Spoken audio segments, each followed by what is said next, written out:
لله نحمده ونستعينه ونستغفره ونعوذ بالله من شرور أنفسنا ومن سيئات أعمالنا. من يهده الله فلا مضل له ومن يضلل فلا هادي له، وأشهد أن لا إله إلا الله وحده لا شريك له، وأشهد أن محمدا عبده ورسوله وخليله وصفيه وأمينه على وحيه ومصطفاه من خلقه، صلوات ربي وسلامه ورحمته وبركاته عليه.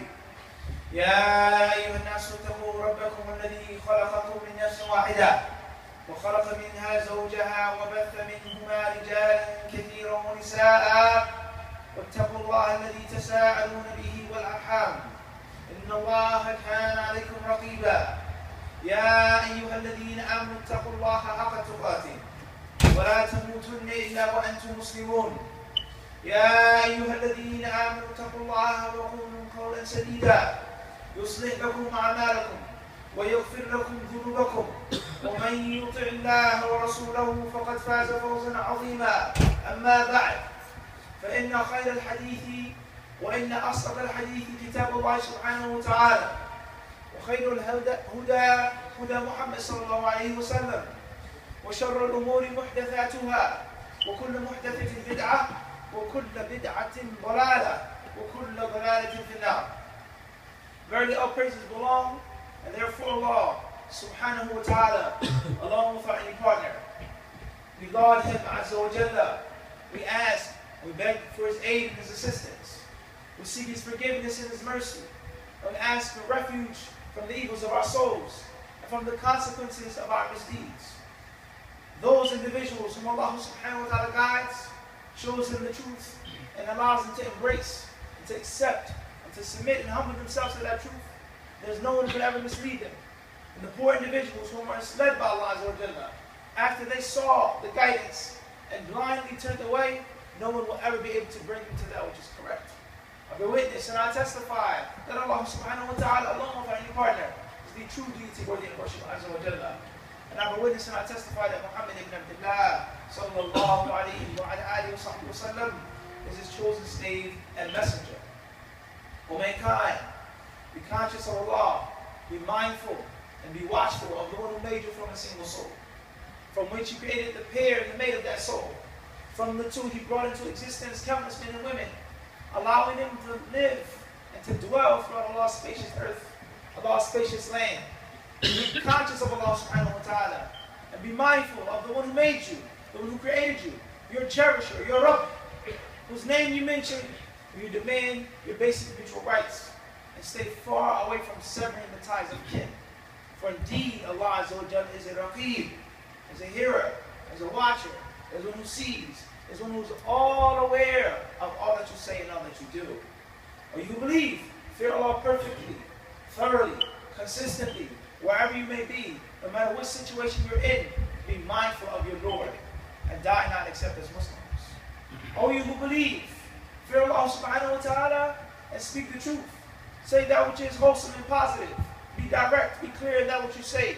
If you do so, Allah subhanahu wa ta'ala will forgive you of your sins. He will mend for you your misdeeds.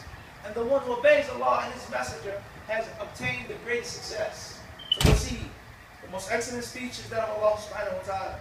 The most truthful discourse is the Kitab of Allah Azza wa Jalla, Quran al-Azim. And the most excellent guidance is that of Muhammad alayhi salatu wasalam. And the worst of things, the most horrid things in Islam are those which are newly introduced as acts of worship. For every newly introduced act of worship is a bid'ah. And each and every type of bid'ah is all misguidance. And misguidance is in the fire of hell.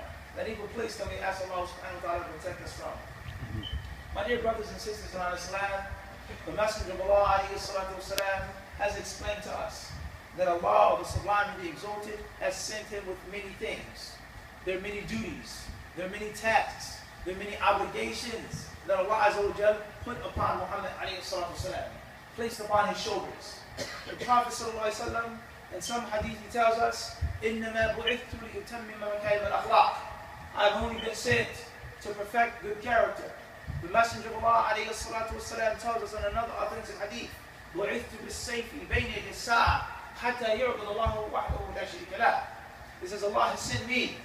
I have been dispatched before the coming of the last day with the sword, for Allah subhanahu wa ta'ala to be worshipped alone without any partner.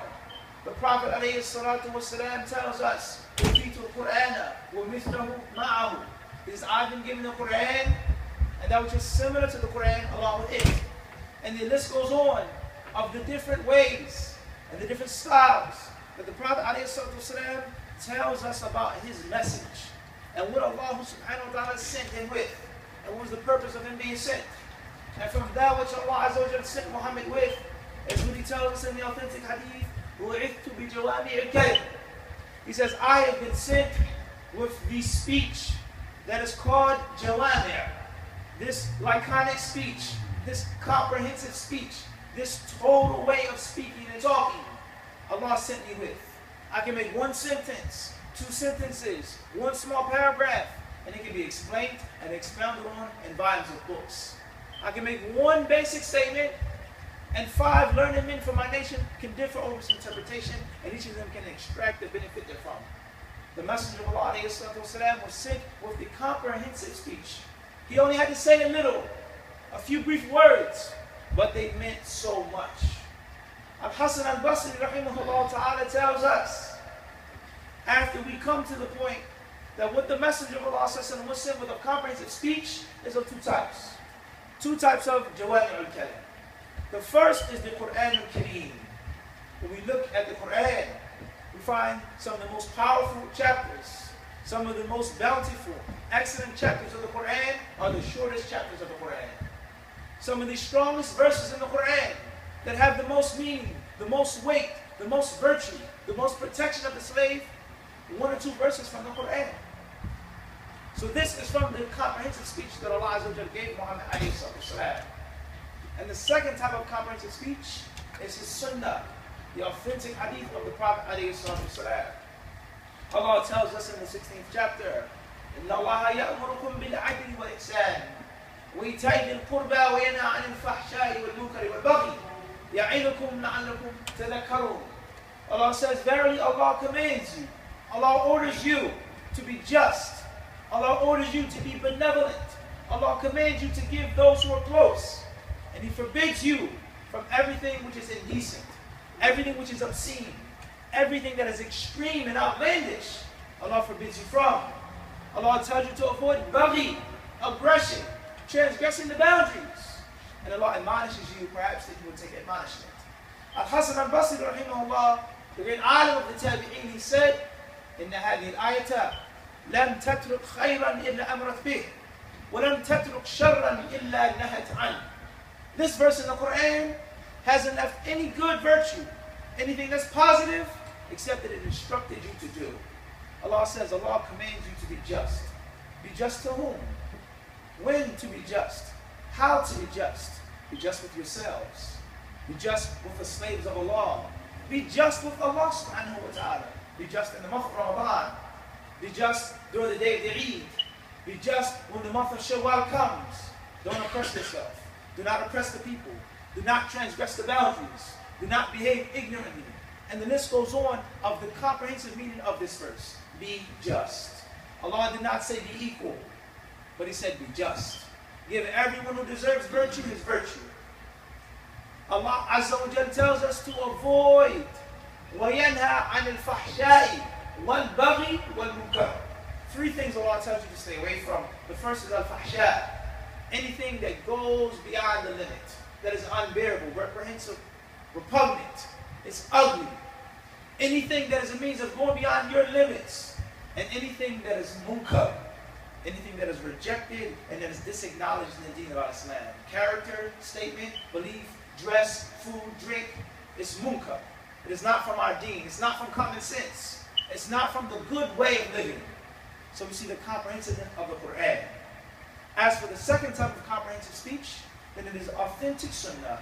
The Messenger of Allah ﷺ has taught us in several hadith, few brief short sentences that include our entire life.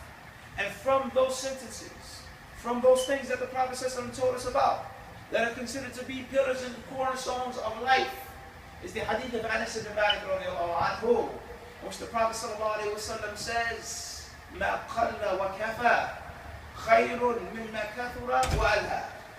The Prophet ﷺ, he tells us, that which is sufficient, even if it's a little, is better than that which is abundant, that causes distraction and preoccupies you. مَا قَلَّ وَكَفَى. That which is short, that which is brief, that which is a little, that which is simple, but sufficient, is better than that which is long and drawn out, that is insufficient and preoccupies you. Ponder on this speech. The Prophet ﷺ said less than 10 words. مَا قَلَّ وَكَفَى خَيْرٌ مِمَّا كَثُرَ وَأَلْهَى. Approximately 6 to 7 words. Your entire religion, your entire deen, your entire way of living as a Muslim. That which is sufficient, that's the first condition. If it's insufficient, then it's okay for it to be more. But if it suffices you, and if it's a little bit, alhamdulillah. That which is abundant, that which is in a large number, a greater size, but it preoccupies you, it distracts you, it is no good in it.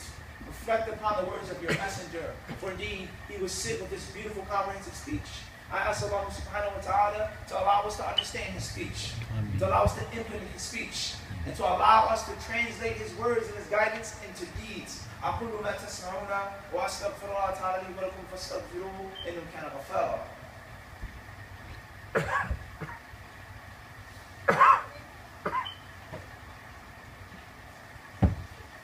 الحمد لله وكفى والصلاة الله وسلامه على عباده الذين اصطفى أما بعد. Reflecting upon this wonderful hadith of the Prophet ﷺ, we look at the month of Ramadan, its simplicity, how concise, how basic, and how easy the month of Ramadan is. When you look at the suhoor, when you look at the iftar, when you look at the tahajjud and the taraweeh, and bi-idhnillahi subhanahu wa ta'ala, the coming of the day of the Eid, everything about the month of Ramadan is based upon simplicity. Everything in the month of Ramadan is based upon sufficiency. Everything in the month of Ramadan warns you from being a spendthrift, warns you from wasting, warns you from becoming preoccupied, becoming busy, becoming distracted from the true purpose of your creation. Why do we fast? When do we fast? How long do we fast? What do we avoid when we fast? We avoid eating, we avoid drinking, we avoid any type of intimacy or sexual intercourse. Is there any Muslim that cannot understand these 3 points? Don't eat, don't drink, don't have sexual intercourse. Dairy products, meat, at 9 p.m., fish, seafood. You look at other religions, other faiths, other legislatures, there's a technical, complex dietary law. You can eat this food at this time, but not that type of food. You can eat this type of product, but you can't mix it with another type of product. That's confusing, that's difficult, and that is burdensome.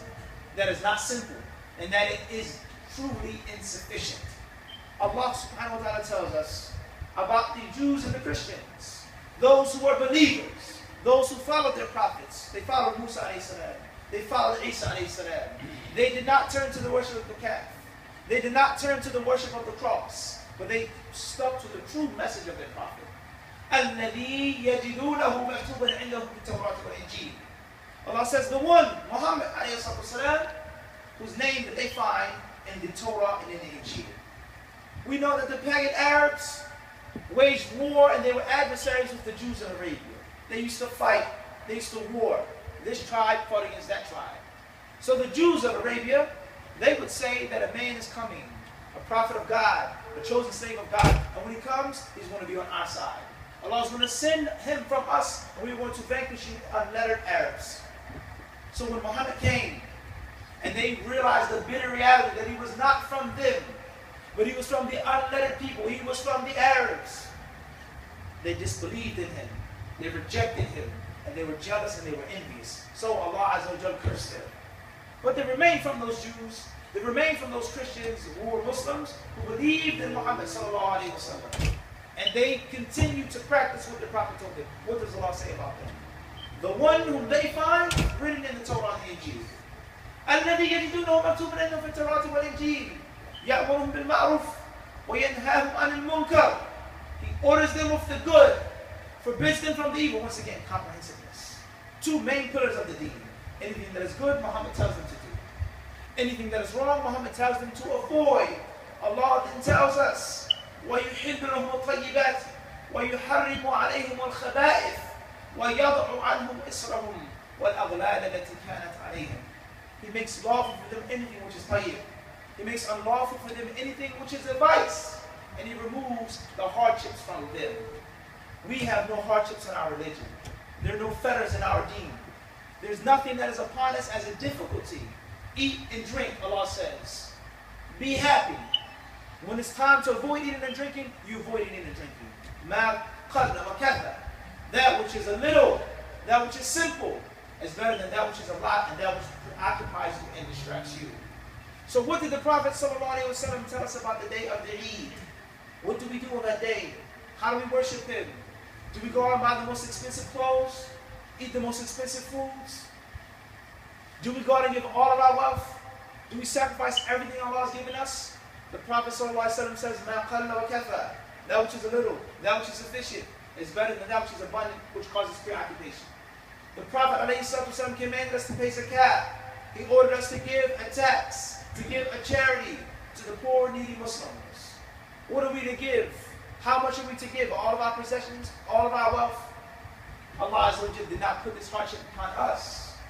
Allah Azza wa Jal made things simple, made things easy, and made things more than sufficient.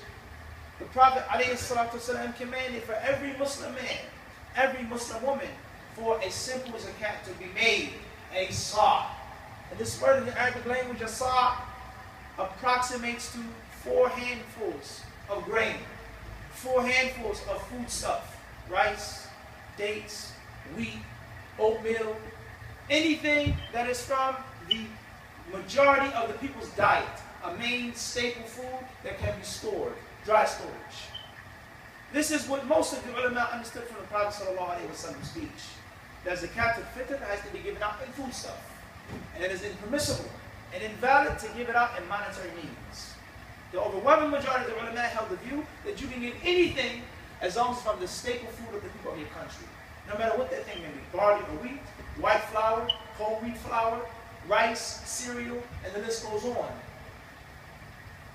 $100, $500, given to the imam of the masjid, paid after the Eid Salah, before the Eid Salah. None of these things are in our religion. Simple, basic things. Any poor Muslim that you come across, you give them this food. You have a wife, you have a child, you pay zakat for them before the prayer of the Eid. 1 or 2 days before the Eid, la bas. The night of the Eid, la bas. Simplicity and sufficiency in our religion. There were some of the ulama of the past, such as Al-Hasan al-Basri, rahimahullah, such as Imam al-Bukhari, rahimahullah, such as Imam Abu Hanifa and others, who held the opinion that it's best to give foodstuff, but it's also valid to give it in monetary essence. The equality of a sa', that which equals this measurement, this basic simple measurement, can be given in money. But that's not the direct sunnah of the Prophet ﷺ. فَرَضَ رَسُولُ اللَّهِ صَلَّى اللَّهُ عَلَيْهِ وَسَلَّمَ زَكَاةَ الْفِطْرِ صَاعًا مِنْ تَمْرٍ. Ibn Umar tells us that the Prophet ﷺ legislated the zakat al-fitr as 4 handfuls of dates. The Prophet ﷺ had gold, they had silver, they had ways of buying and selling. They were monetary assets, they had tinder, but he mentioned foodstuff. So therefore, that which is best, that which is sufficient, is to give it out in these types of food. However, just for information, there are some of the ulama of the past, and it's not just one of the ulama, nor 2 nor 3. Many of them held the view that it was permissible to be paid in money. But that is not the sunnah. You putting money in an envelope and sticking it into a drawer, that's not going to stick with your son. That's not the thing that he's going to remember when he gets older. That Abby took us to the supermarket. He dug into the rice. He dug into the grain. Hold the bag, son, and pour the rice into the bag. Tie up the bag, go away the bag. Now we have to drop the food off at Fulan's house. Now we have to drop the cereal off at the orphanage or at the shelter. Sunnah is simple and sufficient. Nothing difficult, nothing burdensome. How much money? $5, $20, $10? This masjid says $50. You must put it in an envelope. You must put it in this drawer. That may lead to a lack of simplicity. And that may also lead to a lack of sufficiency, according to the majority of the ulama. But the thing that you do with your son, with your daughter, with your wife, you teach them what a saw is. Do we know what a saw is? Many Muslims today don't have a clue of the prophetic measurement. And it is a special measurement. And it is a specific measurement that the Prophet ﷺ asked Allah to put blessing in. He asked Allah to put blessing in the mud and to put blessing in the saw. Double the blessing of Ibrahim when he made dua for the people of Mecca. Ibrahim asked Allah to protect the people of Mecca, to give them fruits, to give them fresh clean water, to make them safe. لَعَلَّهُمْ يَشْكُرُونَ. Perhaps they will be thankful. The Messenger of Allah ﷺ said that verily Medina, I have made it haram, sacred, just as Mecca is sacred. And I made dua to Allah more, better, for the blessing of the mud and the salt than that of Ibrahim for the people of Mecca. So therefore, the salt is a way of prophetic measurement. The money may be equivalent, it may not be equivalent. You can't go wrong with your hands. Let's make another example of sufficiency and simplicity in the deen of Islam. On the day of the second Eid, Eid al-Adha, it's recommended to slaughter. The majority of the ulama have the opinion that it is recommended, highly recommended. And some of the ulama say those who have wealth, then they must slaughter. It is incumbent upon them. What do you do with the animal? Who do you give the meat to? How do you slaughter the animal? What color does the goat have to be? How old? How young? How many horns? A sheep, a ewe, a ram? Simplicity, basic rules. The animal has to be of this age. It cannot be sick. It cannot be blind. It cannot be limited. What did Bani Israel, those cursed people, what did they say? What color is the heifer? What color is the cow? Is it for this? Is it for that? Musa says, kill a cow. That's it. And they made things difficult. They made things burdensome upon themselves. And that's why they were cursed up unto this day. Because they rejected Musa and they made things difficult that Allah made easy. But our deen is simple and basic. Should I send the money to Somalia? Should I send the money to Guyana? I'm going to pay for my aqiqah. La. Bismillah, Allahu Akbar, hada minni wa ilayk taqabbal minni. And you slaughter the animal. You teach your son the way of killing the animal. Kindness. You don't torture the animal. You don't mutilate the animal. You sacrifice it for Allah subhanahu wa ta'ala. The animal is dispersed. Its meat is dispersed. It's cooked. The Muslims come together. There's wisdom in the simplicity of Islam. There's even wisdom in how the Prophet ﷺ ate off of one plate with his companions. There's simplicity and there is sufficiency. The unity that is brought together for brothers eating on one plate is not like the unity from everybody having a separate plate. And everybody realizes this. You go to the restaurant, you sit down, I want to order rice and chicken. I want to order lamb kebabs. I'll order this, I'll order that. What do you want? No, wait, who's paying? That's not simple, and that's not sufficient. All of the Muslims, they come to eat off of one plate. He laughs, he jokes, he makes a joke about his brother, he knows his brother's kunya. I had a son, Kevin. Everybody gets to know each other. Because there's simplicity and there's barakah and the way of the Messenger of Allah sallallahu alaihi wasallam. Those who have large appetites, they can eat as much as they like off of one plate without being embarrassed, without feeling greedy. And those who have a small, simple, basic appetite, or they don't like the food, they don't have to feel shy or bashful. Because everybody's eating. That which is a little and sufficient is better than that which is a lot and distracts you. It takes you 10 minutes to order your food, 15 minutes to order your food. And we're not saying that it's haram to eat off of separate plates. We're not saying it's haram to eat with forks and spoons. We're not saying that. But we're just trying to make a point of the simplicity of Islam and the symbolicism behind the Eid. The symbolicism behind the Zakat al-Fitr. The symbolicism behind the slaughter. The aqiqah that you make for your child is not like sending the money to a poor impoverished country. They may need the money. It may be cheaper, but it isn't the same. The meaning of aqiqah, the meaning of iftar, the meaning of the Eid, the simplicity, the comprehensiveness, and the sufficiency of our deen. We ask Allah subhanahu wa ta'ala to make us those who take pride in their religion. Ameen. We ask Allah azza wa jalla to make us of His slaves who are happy to be Muslim. Ameen. We beg Allah subhanahu wa ta'ala to make us of those who realize the tremendous favor and blessing upon us of having sufficiency and easiness in our religion. Ameen. We beg that Allah subhanahu wa ta'ala will protect our brothers and sisters who are being killed, or being tortured and murdered by those evil people, and destroy and vanquish them. Allahumma ameen. We ask Allah subhanahu wa ta'ala to destroy them and do away with them. Ameen. We ask Allah azza wa jalla to make us of those who have compassion for our brothers and sisters who are being killed as we speak. Ameen. We ask Allah subhanahu wa ta'ala to relieve them of the stress and of their grief and of those difficult times that they are in. Wa akhiru da'wana an alhamdulillahi rabbil alameen. Subhana rabbika rabbil izzati amma yasifun wa salamun ala al-mursaleen. Walhamdulillahi rabbil alameen.